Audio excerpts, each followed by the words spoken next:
Might have to keep the YouTube stream open for the chat if we actually have people again. Yeah. Because before that, the restream seemed to be working, but I think it was probably because we were having those issues with the YouTube stream in particular about like, is it live or is it not, and all that shit. Mm-hmm. Um, I'm looking for.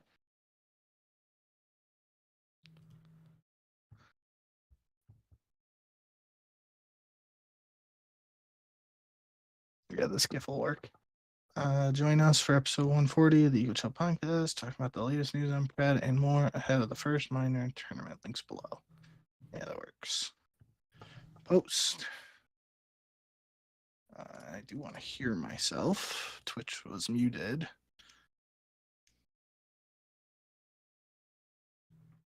I don't think do you think I sound any different? a little bit.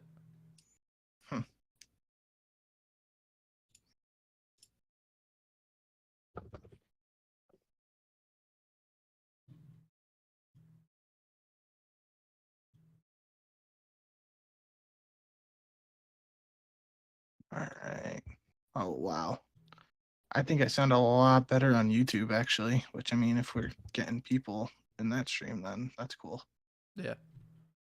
All right, links. Okay, now let's figure out this placement. If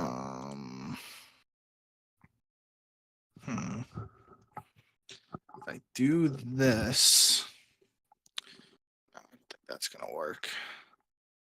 Does that sound okay? Yeah. What if I like lean back? I mean, it's a little bit quieter, but I think it's fine. You could also, if you lean back, you could just like hold it if you wanted to, and yeah, that's true. I feel like I'm gonna like instinctively lean forward like this now, and it's gonna ruin the shot, but I don't really care about the shot, I guess. I mean, usually you're like at the bottom half of the frame anyway, like especially when you lean back. Like if I do this, like I'm gonna be like cut off. It'll look even worse.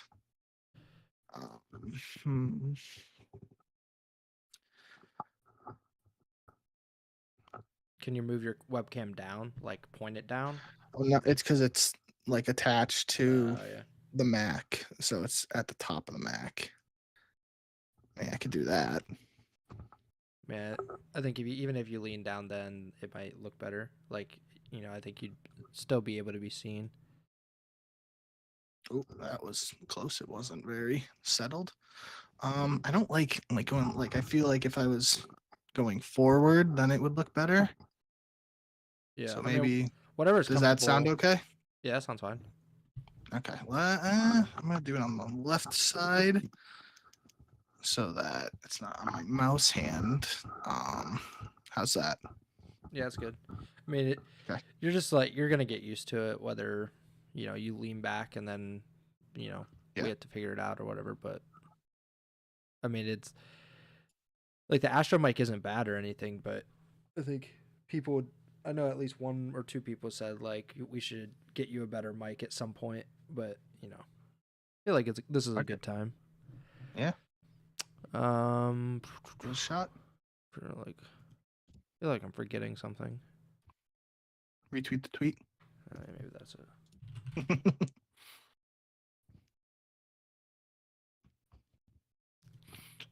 I do. Can't really see it, I thought, but my sister got me the Subliners hoodie because I saw it went on sale because they're like marking off all the Subliner shit since the Subliners don't exist anymore. So I told her to get it, and I like it because like that's all it says. It's like just New York like that. So like that's kind of like a generic logo. Like obviously it has the Subliners logo, so any COD people would know, but otherwise it's just a black sweatshirt that says New York in white lettering. Yeah, I mean it's vintage now. I mean I'm wearing my Paris Legion hat, so God, that's gonna be worth so much money someday. And I have a LAG, like not a Gorilla's mate shirt, but I have a Gorilla's shirt. So also I have a Rocker shirt, which is, I guess it's different because they have the red now, but it's not vintage yet. Yeah. You ready to get started? Yeah. Hello and welcome to episode 140 of the Ego Chall Podcast. My name is Preston Byers, and as always, I'm joined by my co-host, Justin Binkowski. And on today's episode, we're talking about PRED again. He finally addressed his departure from OpTic Texas this past week, and we're going to dive deep into what he said and kind of how it could relate to a potential roster change maybe at some point in the CDL season. And we're also going to give our final power rankings update of the 2024 calendar year. The first 2 weeks of the 2025 CDL season are finished. We are now officially on a holiday break until mid-January, but we will give some tender love and care, I guess, to our power rankings as we go into the new year. But before we get to any of that, how are you doing, Bink? I am doing all right, as some of you can probably see or maybe tell from the audio version. I am trying out a new mic that Preston got me for Christmas, so thank you once again, Preston. I'm going to be some trial and error with this because I've never had a stand mic like this, but let me know in the comments if you guys think it sounds better or worse, or if I should do anything different and whatnot. But yeah, other than that, kind of like you said, we got some little housekeeping to do, and should be a fun one. Yeah, we're gonna probably have some trial and error with the microphone, as I've attested to with my own experiences with microphones. It's kind of hit or miss at times, but again, like Bink said, if you have any thoughts on the audio quality with Bink's new microphone, let us know either on YouTube or on Twitter or something, and we can try to fix it if it's not good, or if you really like it, then I got my money's worth, I guess, on the Christmas gift. Let's start with the PRED stuff though, because this was unexpected. I texted you, I don't even know, like at 2 a.m. Eastern time. Obviously, PRED is back down under, I believe, and he's, the times are a little screwed up, not very conducive to the American audience, but it didn't really matter because I think 10 minutes into his stream, even when it was on like the waiting screen for him, he had 10 to 15,000. I think he might have topped out at 25,000 viewers on Twitch, which is about how much a CDL match could get. Like, obviously there are matches that get more than that, but 25,000 is not something that would be unheard of for a Call of Duty League match, and he had that just in anticipation for what he was about to say. He was, I would say, rather vague. He did address some of the things, but I think if you came away from that live stream, how I came away from it was there's obviously things that he does not want to talk about, and I think that's completely understandable. I'm not going to hold that against him. I don't think anyone else should. Obviously, fans in the community are going to feel a certain type of way, especially OpTic fans, after just winning the World Championship. So people want answers. People want the juicy details. And he's a person at the end of the day, and it is in his right. And it is natural to not want to divulge every single thing about yourself. That being said, something that we did not address on the last podcast, but he specifically addressed during his live stream, were the allegations, or more so just the rumors, that his departure from OpTic was related to gambling. So that was something that Bink and I had talked about before we went live last week, and we basically agreed that it was not appropriate for us to talk about that because it was just rumors and hearsay, nothing legitimate, no big source. Like Jacob Hale wasn't tweeting about it. I don't believe Crone was tweeting about it. So this was something that was nothing more than a rumor at the time, but he did address it. And he did say that he never bet on his own matches or any CDL matches. So that kind of, that's a good thing, obviously. We don't want a Pete Rose situation, or if you believe the conspiracy theories, a Shohei Ohtani situation.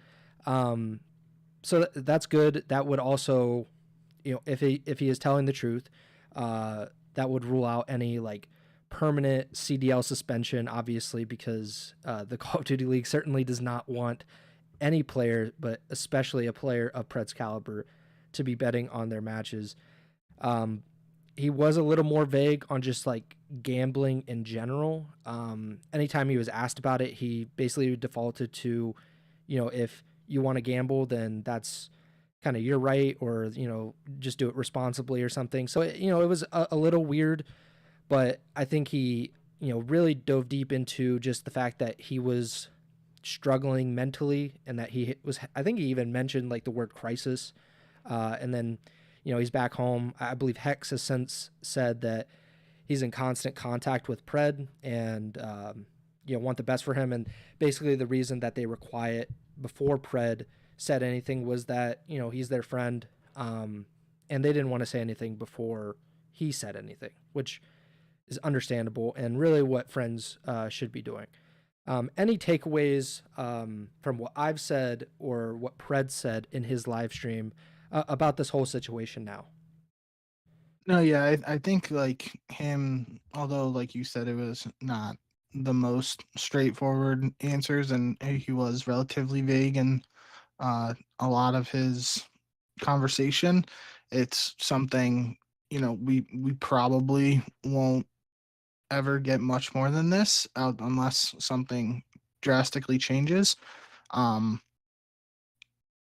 it's gonna be a lot of just he said she said, or just a lot of controversy and allegations that don't get addressed. I feel like I don't think it's to the same scale, but obviously there were the rumors like you were mentioning of the gambling and stuff like that. But like that just reminds me of the whole John situation back when John like wasn't competing in the CDL, and we still to this day have never gotten confirmation from the league or anything that he was like banned or suspended or something for, I believe the rumors suggested like Adderall use or Adderall, like giving it to players or something. I don't even know at this point, but that was kind of like a very hush thing, and we still don't have any information on that outside of the rumors and speculation. So like even just saying that right now could be completely untrue. And I don't think John has ever even addressed it to the bare extent that PRED has, right? So that like already makes this a little different from that. And obviously PRED himself has already said that he's a free agent after this, and if everything goes according to his plan and timeline and whatnot, he should be back after Major 1. So I think that's the biggest takeaway really for all this is it's I mean, most of the people listening and watching the show should know the type of player PRED is and the caliber player he is. He's an all-star caliber player and potential MVP type player for any event he plays in. He can absolutely just take over any single game. And if he's ready to go after Major 1 and there's a team that's struggling, like basically every team outside of the team that wins Major 1 should at least consider making a move to get PRED, because it's not like you have to give something up to acquire him or trade him or pay a buyout or something if he is a free agent, which we technically don't know if he's a restricted free agent or unrestricted. But based on everything we know about the history of OpTic and the way Hex does business and stuff like that, I don't, even if he was still under contract, I don't think he would necessarily block a move to that extent or anything like that. Like if there's a buyout attached, he would probably ask for some sort of buyout. But nonetheless, I think that's the biggest takeaway from all this is whatever the reasoning is and whatever the quote unquote personal issues are, that no longer matters at this point, really. Like obviously wishing PRED the best and hoping he gets through whatever he's dealing with. But what I mean by that, like the personal issues no longer matter to, it shouldn't matter to a CDL fan anymore, right? Like that should just be the end of it. It's we know their personal issues. We know it's not something that's causing him to be banned and kept out of competitive Call of Duty moving forward, or at least for the time being. So yeah, it's personal stuff he's got to deal with, and then after he deals with it, he's going to be back in the COD League, and that's the big question: is where is he going to be playing, and what team could he join? And like I said, basically, if he's ready to go right after Major 1, almost every single team should be at least considering or toying with the idea of making an offer to get PRED on their squad outside of the team that wins the event. Obviously, there's some outliers there, like Vegas Falcons. I don't really expect them to break up the All-Saudi roster, and Miami probably wouldn't. But nonetheless, there's there are some teams right now who we'll get into our power rankings, but there's some teams who are playing better than expected, and you could either fall into the trap is really what I want to say, but like you could kind of, I guess, get a sense of false security in the sense of like, I'm just going to say like Carolina starting 4-0, they could just be like, oh yeah, we're doing really well. We don't even have to think about acquiring someone like PRED, when realistically like PRED is an upgrade for that roster no matter how well they're playing, right? So you could enter in that situation, or you could be a team like Atlanta FaZe and be like, we're struggling right now. If we can get someone like PRED, like, might not make sense from a role perspective, might have to change some more stuff up, but realistically it can't get worse, right? So maybe we throw a dart and get someone like PRED, and that would be crazy from a specific FaZe perspective there. So yeah, that's definitely my overall takeaway from all this PRED stuff, is obviously wishing him the best. Hope he gets through this stuff, and I hope to see him back on the COD servers as soon as possible. And we'll just have to wait and find out what team that will be on, because that is going to be the most exciting element of all this. That's false sense of security that you mentioned. I think that was something that when I think of that, I think of LAT to end last season. Because we even talked about, as we were going into the offseason, obviously they get second at the Esports World Cup. They were very close to beating Toronto at Champs, and they were very competitive at Champs. So they finished the season off on a really good note, but we both said like this roster doesn't seem to be like a championship level roster, like on the same level of OpTic and FaZe and Toronto at that time.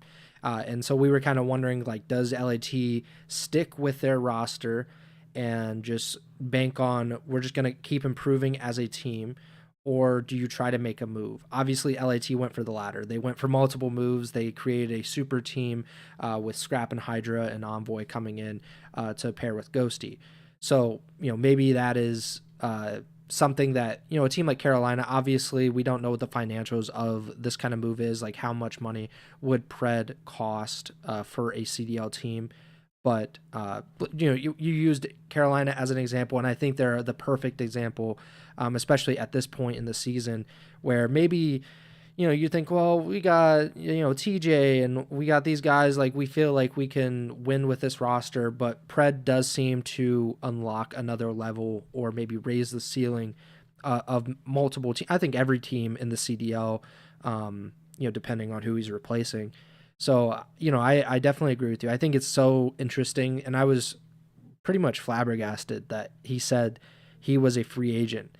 Granted, like you mentioned, we're not 100% on if it's like a truly unrestricted free agent or if he's a restricted free agent, how that works and whatever. But it just seems odd. It doesn't seem to make any sense why he would be an unrestricted free agent. But I feel like this is kind of like an unprecedented thing that's happening.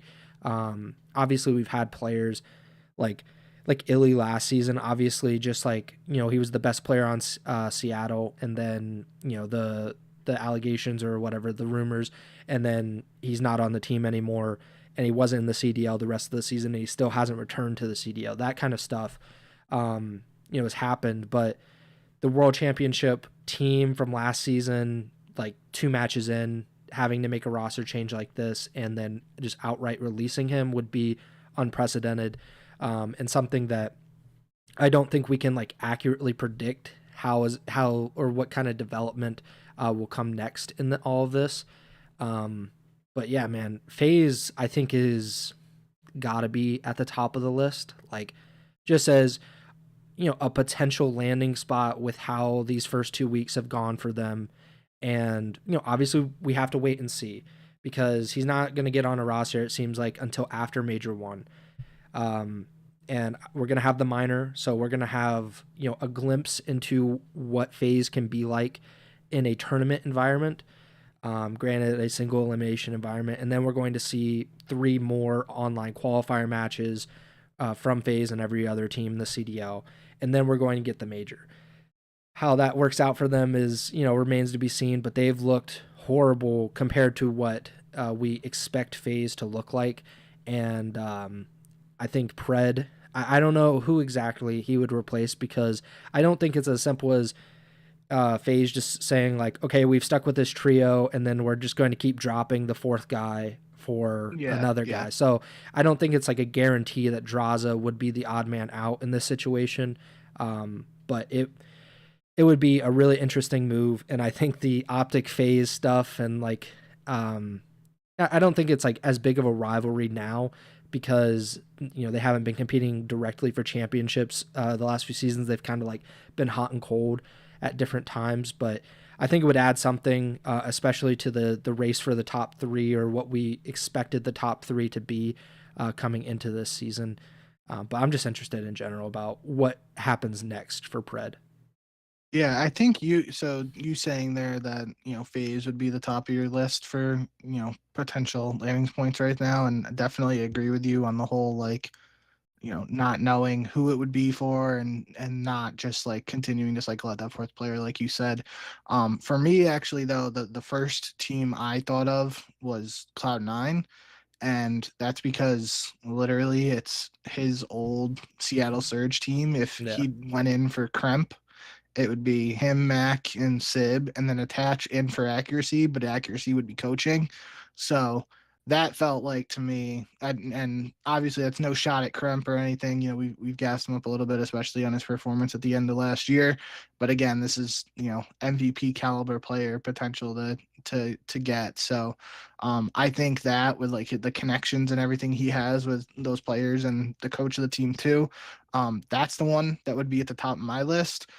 As you were talking, I was kind of thinking too, just another one that I don't see happening because of how well they played and how well Jodeci's and Kleenex have looked right now. But in a just absolutely wild scenario where Toronto went on a limb and got PRED, a PRED and Kleenex sub duo might be one of the most disgusting sub duos of all time. And that has me just thinking about it is kind of crazy. So, I again don't see that happening, especially based on the way Toronto's been playing and everything we've heard about, Jodeci and Kleenex working together and working well so far. So, yeah, I think there's, we kind of mentioned Carolina and FaZe there too. Just as, again, hypothetical landing spots, even despite Carolina's strong start to the season too. Another team like Gentlemates, especially because they're more towards the bottom, they're technically, again, like we said, Vegas probably wouldn't be in the running for acquiring PRED due to the language barrier and all that stuff. But Gentlemates, we also don't know like what their willingness to spend will be in terms of making roster moves and stuff. We also don't know if there will be any restrictions on that due to just the LAG connection that they have, because if however that merger is working or whatever, if LAG is still, God forbid, LAG is in charge of roster moves and Gentlemates is just in charge of like having the name and doing the watch parties and stuff. Has cobwebs growing on it. Yeah. So I don't know how that would work. I also don't think from a roles perspective it would really be necessarily a great fit, because like I don't see PRED replacing Kismet or Lens. It would probably be for Priesta, but then you basically have 3 subs there, and maybe PRED would use an AR. I don't know, but that's just at this current point, like 0-4 Gentlemates team. That's just the team with the worst record 2 weeks into the online season that could potentially make a sort of splash move to get PRED. So I think overall we both kind of said it now. There's a lot of speculation, and speculation isn't even the right word, but just anticipation for where PRED could go, because it could even be a domino effect, right? Like, let's just say in some Stranger Things-esque universe, PRED joins Atlanta FaZe, and it's not for Draza, and it's for one of the Tiny Terrors. Obviously, I don't think there's any universe where Atlanta FaZe drops Probably Sing. not, but I still don't think there's any universe where they drop a BZ, but just for the sake of having a fun argument here, PRED signs with Atlanta FaZe because Atlanta FaZe stinks at Major 1, and he replaces a BZ. Then that's the first domino to fall, because then a BZ can't just be on the open market for too long. Some team's going to snatch him up. It's going to cause somebody else to make a roster change. Then if it's, let's just say, for lack of a better example, too, OpTic stinks at Major 1 and a BZ becomes available, and then a BZ replaces Hook on OpTic. Like, you get what I'm getting at here. There could be a major domino impact from PRED joining. There is also the realistic possibility PRED just joins one of these teams, and that's the only move that happens. So, a lot of stuff could happen here, and it's a really exciting time, even though there is a lot of the negativity around the rumors and stuff. So we got to wait a little bit, and again, we got to hope PRED deals with whatever he's dealing with and gets back soon, and hope he's doing well. It adds something else to these next, the first minor and then the next qualifying matches and the major. Like, we don't typically have a top level player sitting on the sidelines who we fully expect, if he is to come back after Major 1. All these teams think, holy crap, like, what does this mean for our roster? And these players are probably thinking, especially if you're Atlanta FaZe, if you're one of those top teams, like, I feel like there is an exclusive list for PRED. I don't think he's going to, like you mentioned, go to Vegas. He's going to go to Miami. I don't see it, him going back to the Surge. I don't see him going to Minnesota. And so I think those kind of names get, lopped off the list. And then you start looking at, like, well, probably not going to Boston either. I'm not sure exactly of, like, what their standing is financially and all that. Yeah. And, we could say the same about LAG and, like you mentioned about, who is kind of pulling the purse strings and all of that. So there's a more exclusive list than just the 12 CDL teams. But like you mentioned, there's a domino effect, especially when there's a player of the caliber of PRED on the sidelines. And just he's kind of lurking over the CDL at this moment.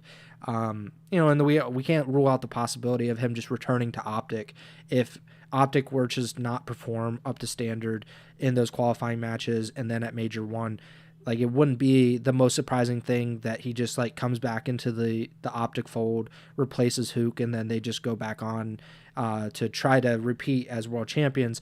Obviously, it seems more unlikely because they released him, but I don't think you can rule out anything. Another team that we didn't really mention, but I just thought would be, like, an insane level of roster would be LAT. Obviously, the roles would be, we'd have to figure some things out. But if he were to, in theory, replace Envoy, then you have the most talented roster in Call of Duty history. Like, I don't think that there is a single argument. Maybe if you want to say, like, Karma, Crimsix, Clayster, and Aches, because then you have 4 multi-time world champions, guys that were each considered the best in the world at one time. So, like, you could make that argument. I think you made the argument too for Scump Formal. Yeah. Clay, or Scump Formal, Crim and Karma. Yeah. So like, they're already in that category at that point. Like, they're at least just on paper. We'd have to see the results, obviously, because, if we just went off of what happened in paper, like, FaZe would probably be like 3-time world champions at this point, and, we'd be talking about the Tiny Terrors as, like, the undisputed best players in COD history. Obviously, things haven't worked out quite that way.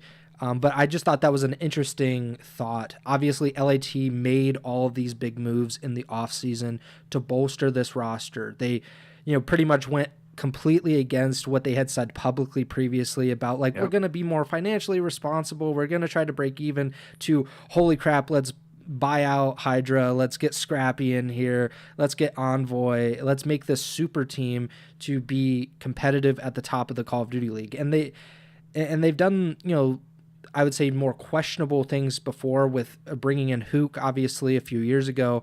And just thinking like he's got to be like the solution to some of our problems, and then obviously didn't work out the way that they wanted, and they made a change at that point. But LAT has proven to be aggressive in some of the moves that they have done in the CDL since they've joined the Call of Duty League, and I wouldn't be stunned if something like that happened. Obviously, if they're the favorite right now to win Major 1, I think both of us would think that they're the best team currently in the CDL.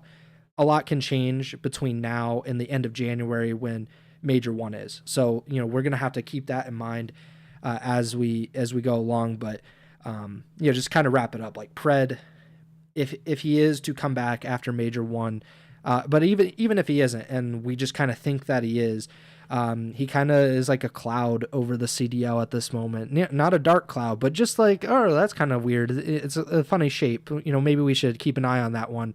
But he's one of the best players, and obviously he didn't have like the best start to this CDL season, but there was only like 2 matches, so I don't even know how much you can put into that kind of start or anything, because people were saying how bad he was like toward the end of last season, and then he was very good at champs, and he was a big key to why they ended up winning champs.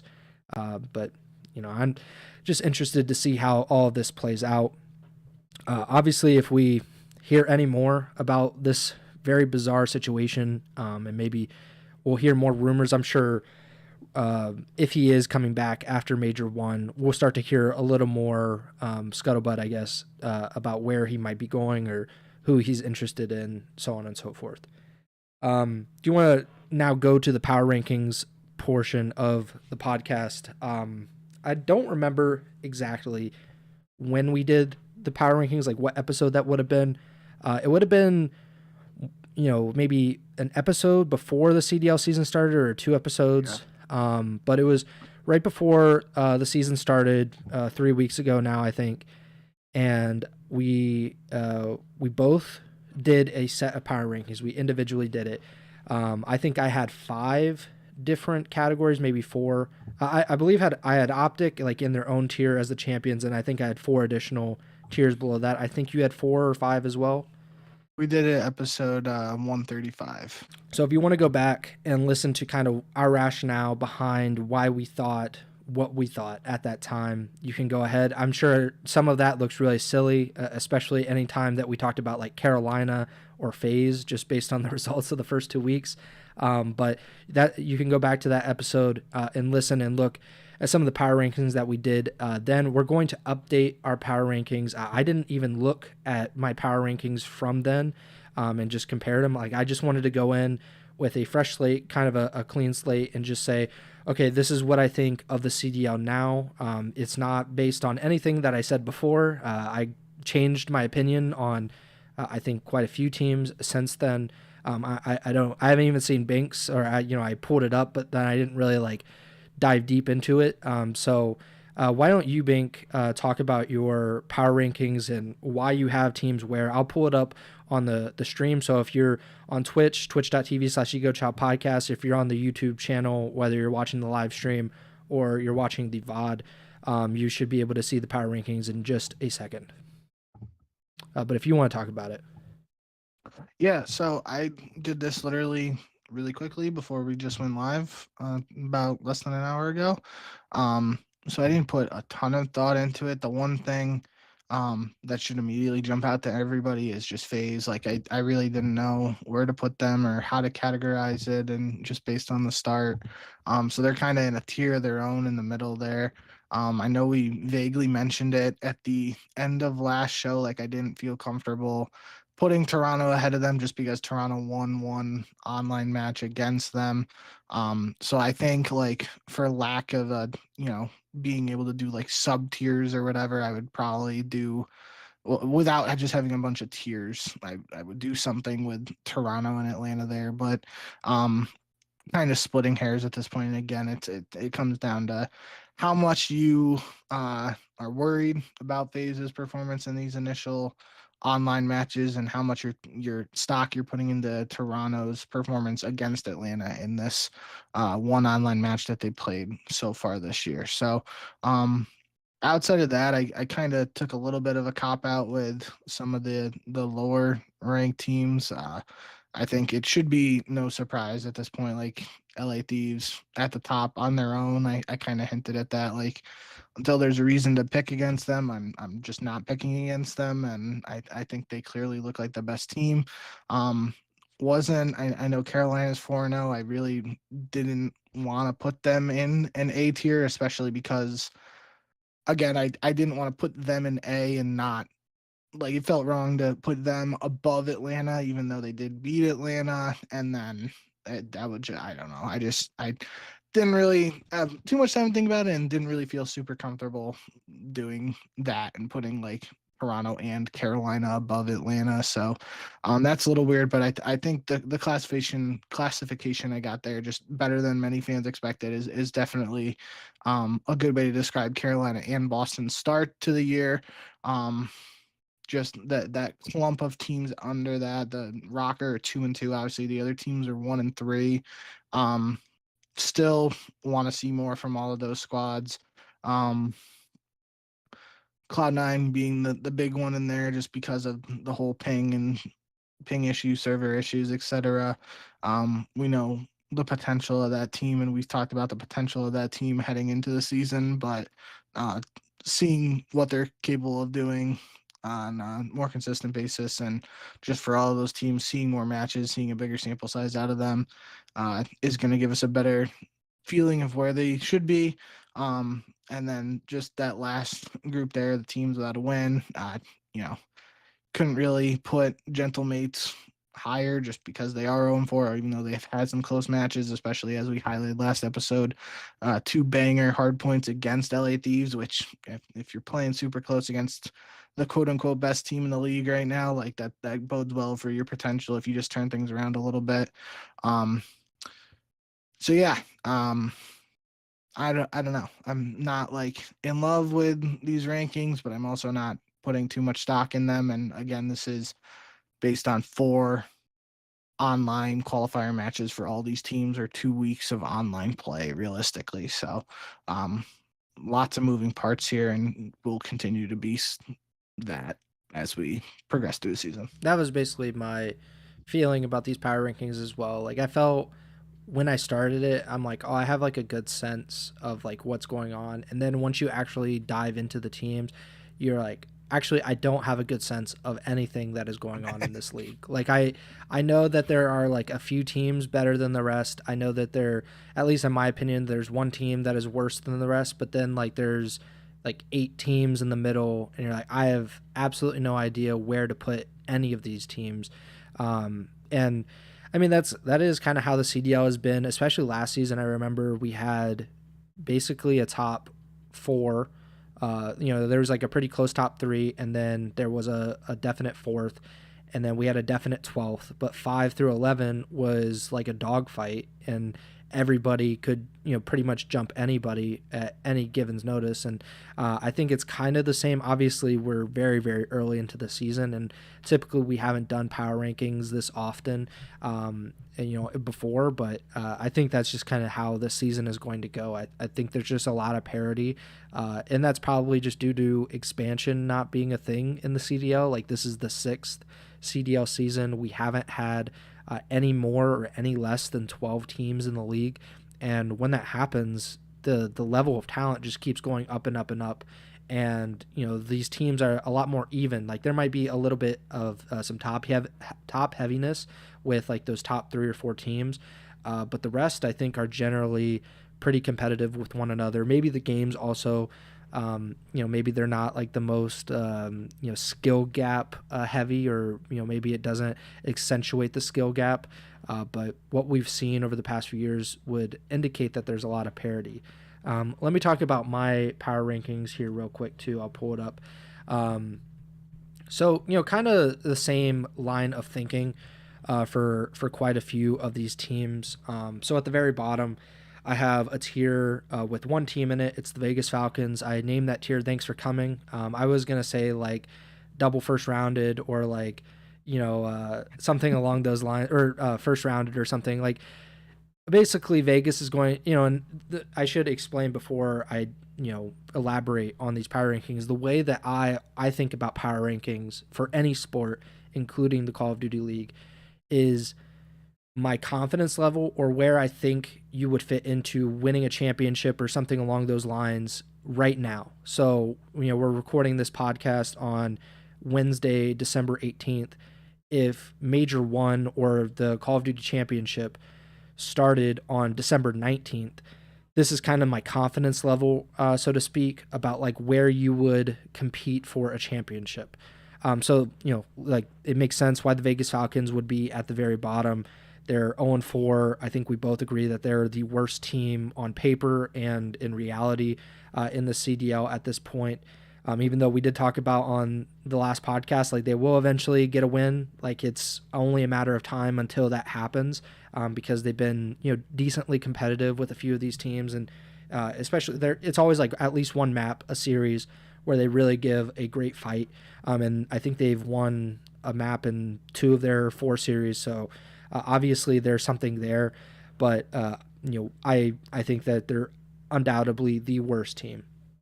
Then I have a tier with 5 teams in it. I named it the slightly expired milk tier because basically, like, it's in the fridge. It smells a little bit funny, but it's only 2 days past due, and you think, okay, I'll take a sip. I'm not entirely sure exactly what's going to go on here, but I'm willing to take the risk. They're all five of these teams, I believe, are very dangerous. If any team in the CDL were to play them, I think they have a tough out.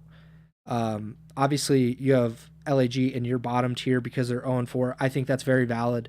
I believe, like you, that they're better than their record would indicate. I don't think that they're necessarily a bad team, but they have had a pretty tough schedule. They lost at Game 5, Round 11. Some of those things go into that. And I think that they're probably around the same tier as like a team like Miami, who I think has lost 3 consecutive Game 5s. Minnesota, who's 2-2, Boston, even who's 3-1, but has went to 4 Game 5s already this season, and they've gotten the good Game 5 luck that they did not have last season. And Vancouver, who's kind of been up and down a little bit as well. And their only win, I believe, is against Vegas. But, those teams I believe in to a certain extent, but they're very hit or miss, in my opinion. Another team that I believe is pretty hit or miss is Cloud9 New York. I have them in a tier by themselves. I said on land, though, because that's basically the question with C9 at the moment.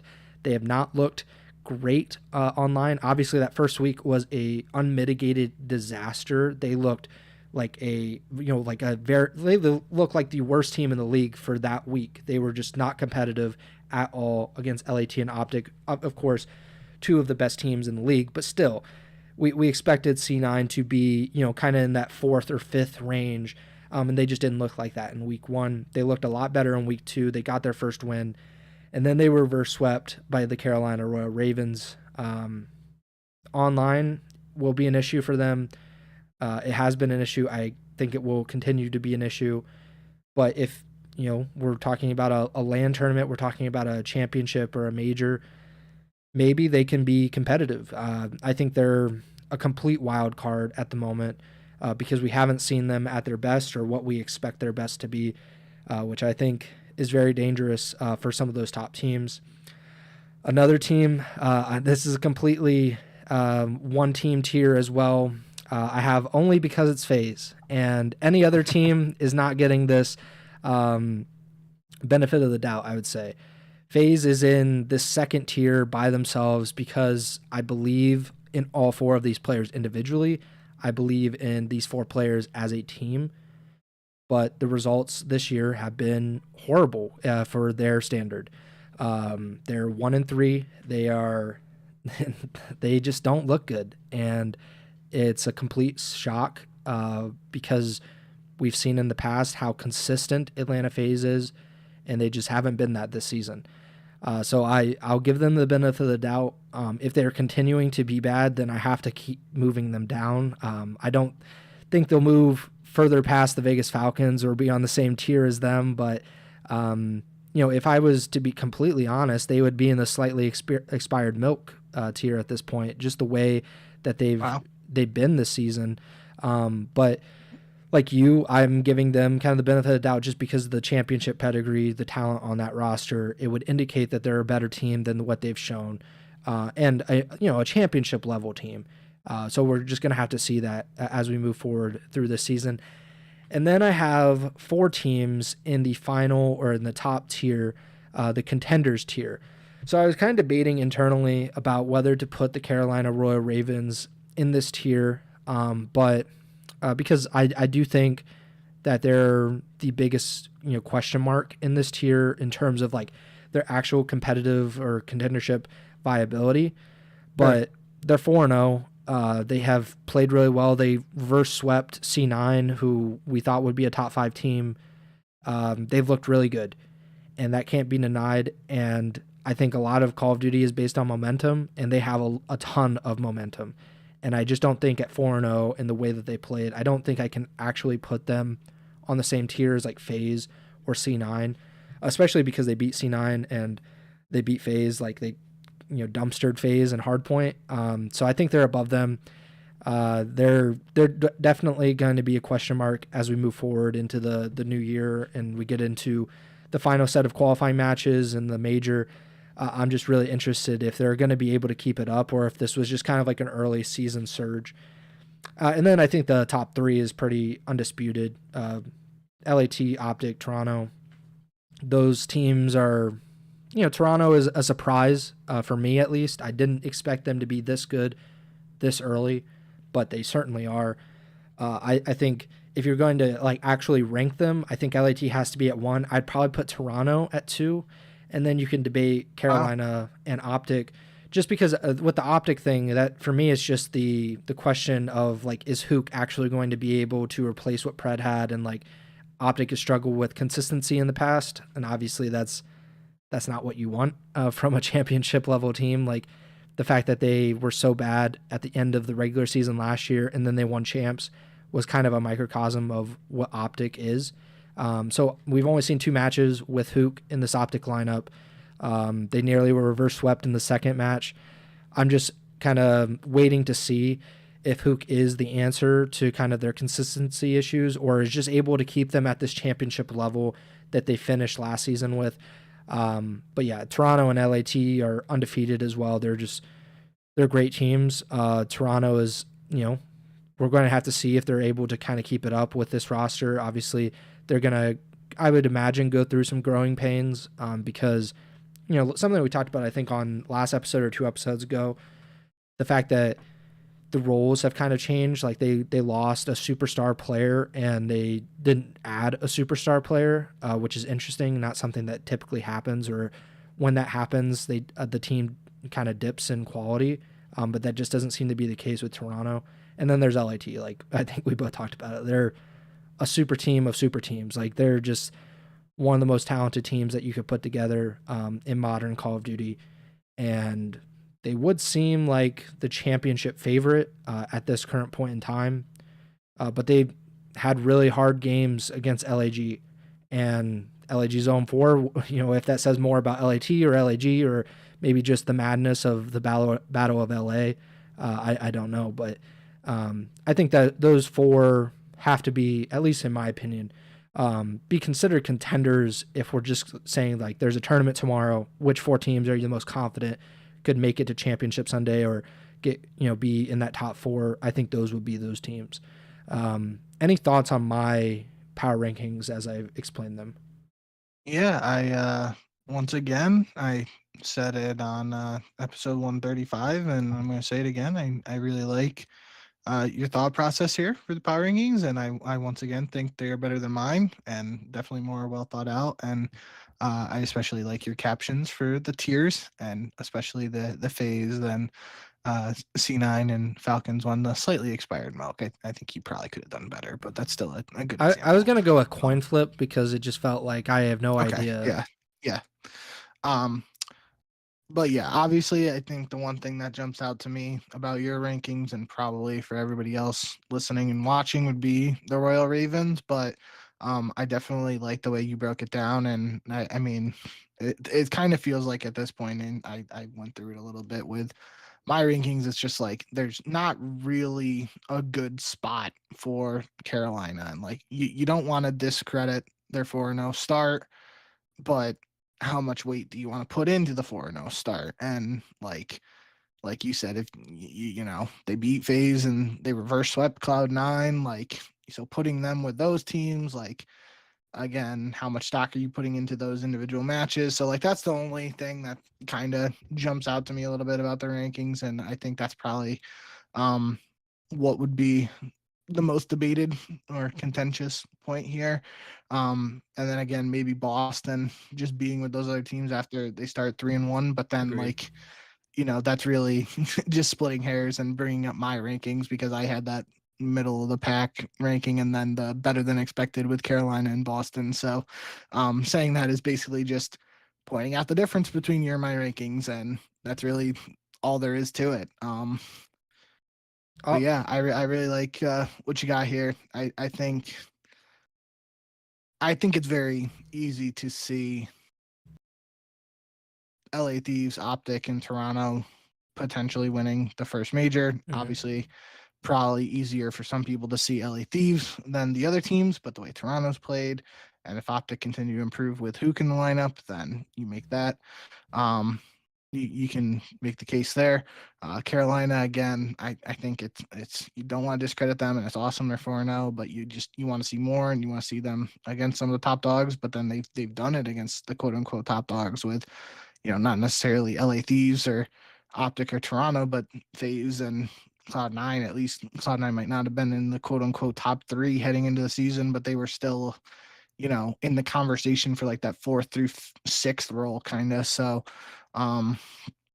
they've had some impressive wins early on for Carolina, and I can certainly see people making the argument for them being a contender for the title. I can also see people making an argument for FaZe being a contender for the major, even though they haven't really shown that in these first few matches. But you can't, just as easily as you can't discredit Carolina's 4-0 start, you can't dismiss the talent and championship pedigree of those guys and the staff on FaZe. Yeah, and there are 4 teams in particular I think that are almost impossible to rank at this point in time. It's Carolina, Atlanta, C9, and Boston. Like, if you're going by records, then you're going to say, well, why aren't Carolina and Boston near the top? Carolina's 4-0, Boston is 3-1, with one of those wins being against OpTic Texas. OpTic's only loss right now is to Boston. And then obviously FaZe and C9 have been disappointing to this point in the season, but I have them over Boston. I think most people, if they're kind of trying to project and predict what's going to happen, I think they would probably have them over Boston. But I think those 4 teams are just like nearly impossible, because you're thinking like, okay, Boston is 3-1, but all 4 have went to Game 5. They've won 3. I don't believe that they have like the championship level talent that a team like C9, Atlanta would have.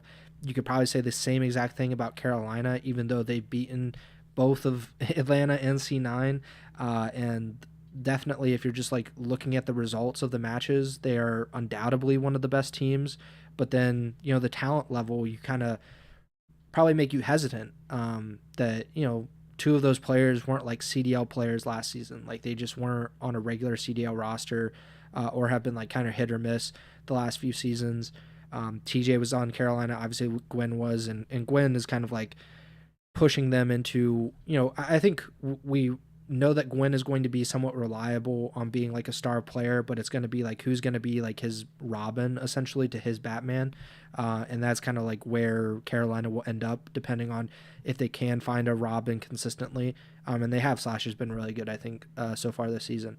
But those teams I think are impossible, and power rankings in general are, I think, impossible. People always say that ESPN or whoever, they make power rankings just to make people mad, but people just have like higher opinions of their own teams usually, or sometimes lower opinions of their own team than like the general media does. And especially this early in any season, whether it's a sport like football or basketball or the CDL, doing power rankings 4 matches into what is essentially like a 40 match season, like we're like 10% of the way through. Like it's almost impossible to like accurately predict what's going to happen with these teams. This is gonna sound like ancient history even to you, and probably not very Grandpa many Bink. listeners or watchers who know about this, but obviously you'll remember as soon as I start talking. But anytime we start talking about power rankings and potential negative reactions and anything of that sort, I immediately think of the power rankings you and I did on dot for the IW champs when we ranked the straight ripping team that had Dashy, Temp, Study, and Ricky like very highly, and people thought that was the most ludicrous thing ever. I think we did rank them slightly higher than where they ended up finishing, but I'm pretty sure they ended up getting like a top 16 at that champs. And you know, it was obviously very early on for Dashy and Temp, but they definitely popped off and had to carry Ricky and Study a little bit there. But that's always what my mind jumps to whenever we're talking about people freaking out about power rankings and where certain people are ranked. And at the end of the day, that's where my mindset is always at for power rankings, is like they can be contentious, and I think they are intended to be so. But I really, if you can get healthy debate out of power rankings, I think that's what is best at the end of the day, because that's what they should they should drive, like, discussion. And that's really, like, you can say like clickbait or click farming or stuff like that. But that's not like always exactly what people are going for with these rankings. It's if you can find the healthy balance between that quote unquote like clickbait stuff and the actual uh positive discussion and debate, healthy debate, I think that the power rankings are useful then. Yeah, so we had Straight Rippin' at 9 in like the 16 team CWL, and this was 2017, I believe. And that roster was Dashy, Ricky, Study, Temp, and they had just signed Temp, I think. I mean, I feel good about that. Like, that was a good projection by us. I if I remember correctly, it's because they weren't like an actual CWL team. Yeah, they were they like qualified through the last chance qualifier or whatever, like the amateur equivalent back then. So they weren't one of the quote unquote pro teams. But then, like, I saw you circulate, like you had an Epsilon team in there that literally went like winless in one stage or whatever happened. Yeah, I mean, honestly, like, these names seem like so weird looking back, because who would have been the best team? So LG would have been one of the best teams at this point. I'm pretty sure Rise was the team that beat Straight Rippin' at Champs. I remember like Looney, there was like a camo play in search. I think Temp was using camo, and like Looney like stood up and did like he did the 2 fingers to his eyes and then pointed across the stage like, I see you, I don't care that you got camo. That's, if I remember correctly, I'm pretty sure that's how that went down. So that was good. This is a good trip down memory lane. Yeah, I mean, back when we used to be Call of Duty writers, and we did all this stuff, there's a lot of work to do CWL power rankings. Yeah, it's easier to talk about it, I think. Oh yeah, definitely. But yeah, that's definitely a trip down memory lane. Ghost Gaming, shout out. But yeah, like, we're honestly, power rankings, I like them because part of it is recency bias. Like, obviously we only have 2 weeks to be like biased about, and like these are the only 2 weeks that have literally mattered at all this season. But like, people are gonna like, there's a natural reaction to this, to any kind of power rankings of like why are you putting so much stock into like what's happened versus like what could happen, or maybe what the talent level would indicate could happen. But at the same time, like, I'm like I think you just have to prove it. Like, if FaZe just proves that they can be like a top level team again, like, I have no problem putting them into the contender range, even if they're like a little more disappointing than I imagined. And that it goes for the same for like Cloud9. Like these teams just have to prove that they can be consistent winners. And consistency goes a long way because some of these teams will slip up. Like, it's very possible LAT slips up at a major and say they lose winners bracket round 1 to a team that they shouldn't lose to, and then they have to fight their way through the losers bracket, which is nearly impossible. Like there are teams that do it, but it's pretty tough, and better chances are like they're just not going to be able to make it to the grand finals, or they're just not going to win grand finals. So we're gonna have to see. We're gonna have to wait and see. I'm sure we'll do another power rankings probably after Major 1. I don't think that we need to do them anytime before then. But we're going to get the minor, so we're going to get a tournament setting, even if it is online and it's a different format.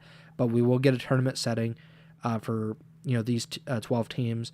Then we're going to get some qualifying matches. Maybe that will clarify some of the things that we might think about these teams. And then we'll get the major.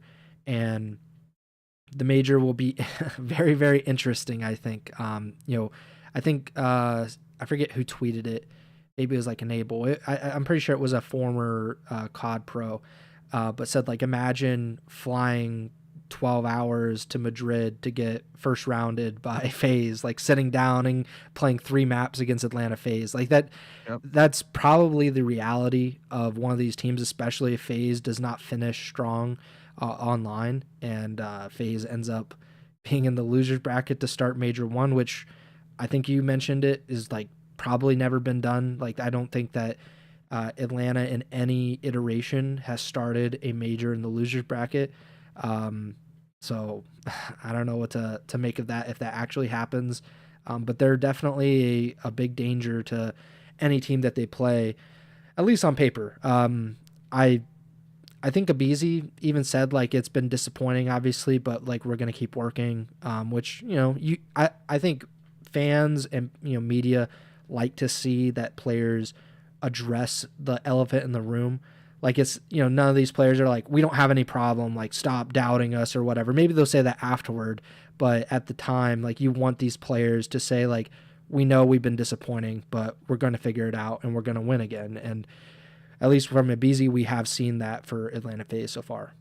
And I mean, even Simp, I've been pretty excited to see Simp has been doing recaps after these first 2 weeks, just like CDL videos on his YouTube, talking about the matches and whatnot. And they haven't been long videos. I think they've both been like 5-10 minutes max. But like I watched the one that he put out for this last week, either this morning I watched it or yesterday, and he didn't beat around the bush. And obviously this past week was them losing to Carolina and beating Vegas, and there wasn't much to talk about with the Vegas win necessarily, because again, like we kind of mentioned, if they lost that one, then it's kind of panic meters skyrocketing. But for the Carolina one, he was straight out. He was like, yeah, it was kind of close first map, and then they just dominated us. And he was like very upfront and honest about that. Like he was like, yeah, we got spit on basically. And he's like, in the search, I'm pretty sure they went up 4-0, and when you're facing a 4-0 deficit, it's hard to come back from, and they kind of just dominated from the beginning there. And I was like, wow, there's not much I didn't think we would have to talk about it really, because I was watching it to see what he would say about the games, but no, he was really just like honest and upfront. It's like, yeah, we kind of got outplayed, and that that kind of self-reflection is I think good to see to some extent. And that's the type of person I think at least Simp is, just in the very few interactions I've had with him over the last couple of years. Like even interviewing him and asking him what would be a quote unquote like difficult question for some other players, he's like, he doesn't care, he just answers it. And pretty honest dude. So I'm excited to see what he does going forward. If he continues those like recap style videos throughout the season, that'd be pretty cool. And that could be some good content for his YouTube and give us some more stuff to talk about too. Yeah. And I've talked to both Replays and Simp, and like both of them are really mature. Obviously Replays is like much older and like has been around. Crowder. Yeah, sorry. That's how old he is. He's had 2 names through and for considerable amounts of time now. But yeah, Crowder and Simp are both like pretty mature guys, and like are pretty honest, like in general about like just their overall feelings. Maybe they're a little more protective, like they don't want to say everything because this is a competitive business, and like they've been at the top or near the top of their profession for a really long time. But like and I think it's always intriguing to see how some of these players and teams deal with adversity. Like FaZe hasn't dealt with a ton of adversity, generally in the last like 5 or 6 years, especially like Simp came in and just started winning like right off the bat. Like they had like whatever Anaheim and they got like 6th place, and then like his second or third event they win the playoffs in what was that, Black Ops 4, and then they win champs. Like so 2 of his first like 3 or 4 events he wins a championship. He's like instantly like the best rookie season, even though he only played like half of the year. So and then he went to FaZe and they've been the top regular season team. They win a world championships, and he's undoubtedly like one of the greatest players in Call of Duty history, like in terms of talent. Just 2 MVPs, 2 championships. I think he has a champs MVP now as well. Like, there are just things that you can say about him that you can't say about other players, and yet he seems to be dealing with this adversity and this rough start with FaZe pretty well, all things considered. Whether that actually means that it'll change and they'll be able to turn their season around, obviously it's very early, but they definitely don't want to get into too big of a hole, especially if they're trying to compete for like one of those top seeds with OpTic and LAT, Toronto, maybe Carolina. We'll see what happens there. But I think that about caps it off with the power rankings. Like I said, we'll do them at some point, maybe early February next time. And I'm sure they will change quite a bit from now until then. That probably does it for the show. I will say that obviously we're going into the holidays and the schedule will be a little bit different, at least in terms of the podcast. If you're subscribed to the YouTube channel, you can search up Ego Chall Podcast on YouTube. We will be uploading a new video every day. They will be kind of cut up from the last 2 episodes of this one and the last episode that we did. And so, if you listen to the full episodes, I'm credit to you. Thank you very much. So you might not be getting any new information from those videos, but for people that, want maybe shorter little bits of information at a time and kind of pick or choose what they want to listen to or watch, we will have a new video every single day. Some of them will be as short as probably like 5 or 6 minutes. Some will be as long as like 20, 25 minutes. Just kind of depends on what we're talking about. But we hope to have a new video on the YouTube channel from now until, who knows, like I hope that we're able to continue it until we get back to doing podcasts on a regular basis, which will be toward the end of the month. So because I'll be out of town this weekend, so there will be no live podcast on the 22nd, I believe it would have been.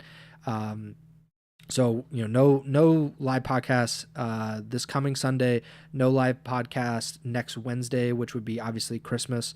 And then we will do a live podcast when I get back in town. I believe it's on the 29th, so that's Sunday before New Year's. We will be live on twitch.tv/Ego Chall Podcast. We'll be live on the YouTube channel. And then the podcast itself will go on to the feeds the next morning, so the morning of the 30th. And then we should be back to a normal schedule. If that changes, I think the best way is just to subscribe to the YouTube channel, follow the Twitch channel, or subscribe or follow the podcast feed. That really will help you kind of see what's going on with the podcast in general. But we hope you enjoy those videos. If you like what we've been doing, please let us know if you have any suggestions. Obviously, we have a few ideas for what we'll do to kind of fill the space. Obviously, the minor doesn't begin until January 10th. So we'll have like 3 episodes from when we get back to until the minor. One of those shows will be the minor preview. If you are kind of a new viewer, a new listener, we do a preview of every major. It'll be a little bit different with the minor, I guess. But the thing will be the same. We basically just go through the bracket. We give our predictions for the first round, and we give like the our predictions for the winner, our dark horse. We'll just kind of discuss some of the matches, what we're looking for as we get into the tournament, and then we'll go from there. We do have a few different segments as well. We want to talk about like what teams should be asking for Christmas, or maybe what teams want to do in the new year, what they need in the new year. We also want to talk about what the CDL should do in 2025. Obviously, we're in the sixth season of the CDL. I think this might be the seventh total year or something like that. But we have some suggestions. We have some thoughts that we will share as we get into the new year and talk about what we think the CDL could do to improve, or just maybe competitive Call of Duty. We don't have to necessarily limit it to just what the CDL does, but I think we take a top-down view from this. But we'll talk about all that stuff on some of the podcasts when we get back. We hope you enjoy your holidays. Merry Christmas. We'll see you before Happy New Year, so I won't wish anyone a Happy New Year just yet, because you have to come back to the next podcast to get a Happy New Year from me. But we will be back probably December 29th on that Sunday. If you're just a podcast listener, it'll be in your feeds Monday, December 30th. And we'll be talking about a whole lot of things until then. That does it for me. Bink, take it away. Yep. Thank you guys, as always, for all the support. The YouTube stream and chat wasn't popping off as much tonight as in recent episodes before this, but in general, we've gained like 20 subs on the YouTube channel alone, which might not seem like a lot to other people, but for us, it's definitely noticeable and definitely means a lot. So thank you guys as always. Shout out Preston for the new mic. Like I said earlier on, let me know if you guys have any thoughts or whatever on that, if I gotta move how I'm sitting in my setup and stuff. But also shout out Preston for all his work on the YouTube channel in general, making sure we got like consistent uploads basically every day over this month. So really excited to see the direction things are going heading into 2025 for the pod and for the CDL too. But yeah, happy holidays, Merry Christmas to those celebrating. We'll see you guys back on the pod as soon as we get through all that stuff. And yeah, like Preston said, we got more to talk about. So just stay tuned and we'll see you when you see you again. Thank you as always. And remember to send the chow.